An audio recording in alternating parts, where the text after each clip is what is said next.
gadis kecil yang tinggal di kota pelabuhan. Selepas kepergian kedua orang tuanya, ia hanya tinggal bersama bibinya yang sangat galak. Heh, bersihkan dengan benar. Aku tak ingin ada sedikit pun debu yang tertinggal. Iya, Bi. Salah satu pekerjaan yang harus dilakukan Laura setiap hari adalah mengambil air ke sumur yang perjalanannya cukup sangat jauh dari rumah Laura. Lebih baik aku beristirahat dulu, karena jika aku balik ke rumah, maka aku akan melakukan pekerjaan yang lain lagi. Suatu hari, si bibi yang sangat galak ini membangunkan Laura pagi-pagi sekali. Laura, cepat bangun, bantu bibi ke pasar, memasak, membersihkan rumah, mencuci pakaian, dan mengambil air ke sumur. Sekarang! Baik, Bi. Laura melakukan setiap pekerjaannya dengan sangat hati-hati. Jika dia melakukan sedikit saja kesalahan, maka bibinya akan naik pitam dan selalu membentak-bentak Laura tanpa ampun. Pakaian yang berwarna putih harus dipisah. Jangan bercampur dengan pakaian yang berwarna lain. Jangan sampai kayak kemarin. Laura sudah bekerja selama berjam-jam. Perutnya pun mulai lapar. Sejak tadi pagi, dia belum ada makan sedikit pun. Bi, bolehkah aku mengambil makanan? Aku lapar sekali. Sebelum aku mengambil air ke sumur. Tidak, ambil air terlebih dahulu, baru kamu boleh makan. Aku membutuhkan banyak hari ini. Laura pun terpaksa mengambil air ke sumur dengan perut yang kelaparan. Semakin siang ia berjalan dan ia pun tidak sanggup lagi melanjutkan perjalanannya. Lalu ia berhenti dan beristirahat sebentar di bawah pohon tua seperti biasanya. Kenapa Bibi jahat sekali ya denganku? Bibi tega sekali. Andai saja ayah dan ibuku masih hidup, pasti aku tidak bekerja keras seperti ini. Aku bisa seperti anak yang lainnya, bisa bermain seperti anak yang lain. Laura kerap beristirahat di bawah pohon tua itu. Tak jarang juga Laura meneteskan air matanya, dan pohon tua itu seakan tahu apa yang Laura rasakan.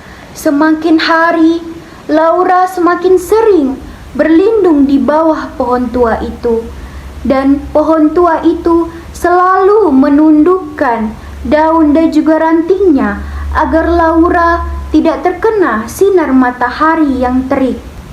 Kasihan sekali anak ini. Semoga kelak ia menemukan kebahagiaan di hidupnya. Sementara itu, seorang raja yang bernama Tiogo, ia pun berencana untuk membuat kapal yang sangat besar. Ia pun menyampaikan pengumuman itu kepada semua penduduk. Mulai besok aku akan mengirim utusan untuk menebang pohon tua yang ada di seluruh kota ini. Bagi kalian yang ingin membantu untuk menebang pohon tua itu, kalian akan mendapatkan upah dariku. Para penduduk sangat bersemangat mendengar pengumuman itu. Mereka bertekad untuk membantu utusan Raja Tiago. Namun, Laura sangat terpukul atas pengumuman yang dikatakan oleh Raja Tiago. Apakah itu artinya sahabatku juga akan ikut ditebang? Jika iya, maka aku sudah benar-benar tidak mempunyai sahabat lagi untuk bercerita. Laura pulang dengan penuh kesedihan. Ia ingin sekali melarang orang-orang itu untuk menebang pohon tua itu. Namun, ia tak mungkin untuk melakukannya.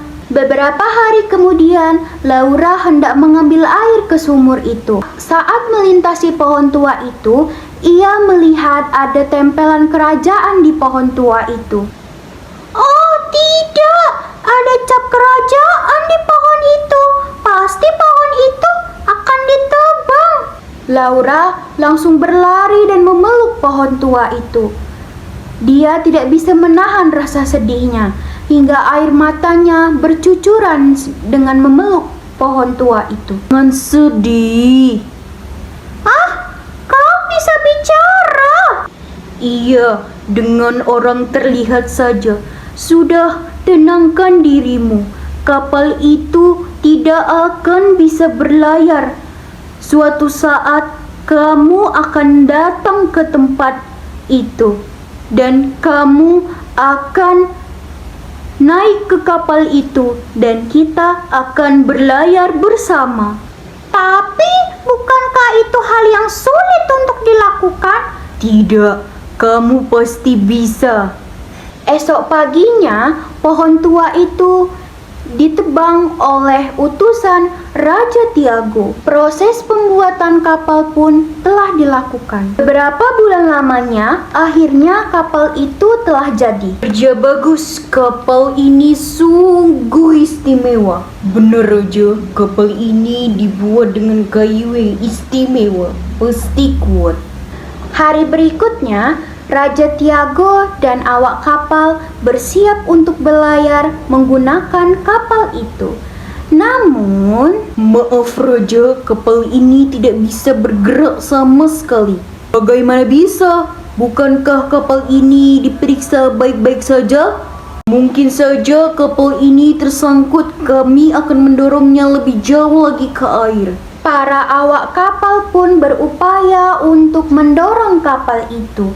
Namun kapal itu tidak ada bergerak sama sekali. Akhirnya Raja Tiago kembali melakukan sayembara. Barang siapa yang bisa membantuku memperbaiki kapal ini hingga bisa berlayar, maka dia akan mendapatkan hadiah yang luar biasa. Pengumuman sayembara itu terdengar hingga ke telinga Laura. Ia pun mulai teringat pada pesan pohon tua itu pada saat mereka terakhir kali bertemu. Jangan-jangan ini semua ada hubungannya dengan pohon tua itu. Dengan cepat, Laura pun segera menuju ke pelabuhan untuk mengikuti sayembara itu tanpa pengetahuan si Bibi. Selamat pagi, saya ingin mengikuti sayembara. Kamu bercanda ya? Orang dewasa saja gagal, apalagi anak kecil sepertimu. Tapi saya bisa melakukannya. Raja Tiago pun mendengar perdebatan kecil antara Laura dan pengawalnya. Benarkah kamu bisa membuat kapal ini bergerak lagi? Kamu tidak sedang bercanda kan? Benar, Raja, saya bisa. Baik, aku akan memberimu kesempatan. Cobalah perbaiki. Laura langsung naik ke kapal itu tanpa memeriksa mesin, kemudi, atau bagian yang lainnya. Sahabatku, bergeraklah. Kami ingin melihatmu berlayar ke lautan lepas. Para pengawal Raja Tiago pun yang melihatnya menjadi kesal sendiri.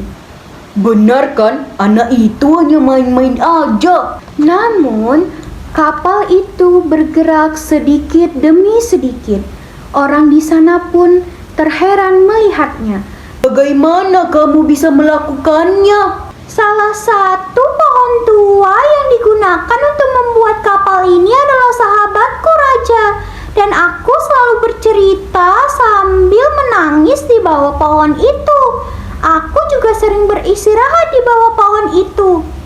Kemudian Laura menceritakan kisah hidupnya kepada Raja Tiago.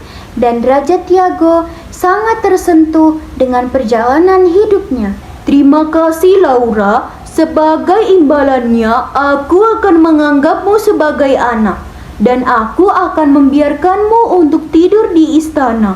Pasti istriku sangat senang mendengarnya. Terima kasih, Raja. Aku berjanji